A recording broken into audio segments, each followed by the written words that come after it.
This evening, the images coming in, the U.S. military jet crashing, plunging into the San Diego Bay, nearly crashing into a neighborhood. The pilots then rescued by boat. Here's our chief national affairs correspondent, Matt Gupman.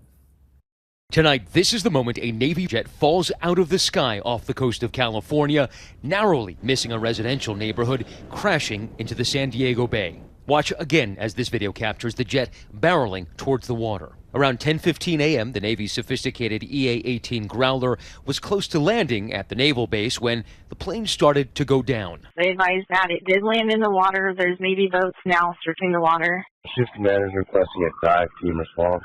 Both pilots ejecting safely, the Coast Guard, the Navy, and Customs and Border Protection dispatching boats to look for the crew, but it was a local fishing vessel that rescued the pilots who were in the water for only about a minute. You could hear it like when it went over the motel, and then it was kind of quiet, and then it kicked up again, and all of a sudden, just a few seconds later, I just saw the plane just go straight down into the water. The two pilots transported to a local hospital for medical treatment. They're in stable condition, and the cause of the crash is now under investigation.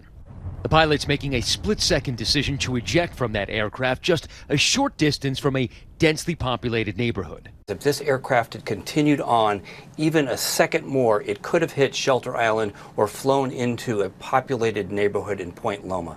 Very, very close to a tragedy. Tonight, crews seen working to contain the debris field lining the crash site with those orange booms. Anytime there's an aircraft accident like this, there is a little bit of a concern about the maritime environmental impact.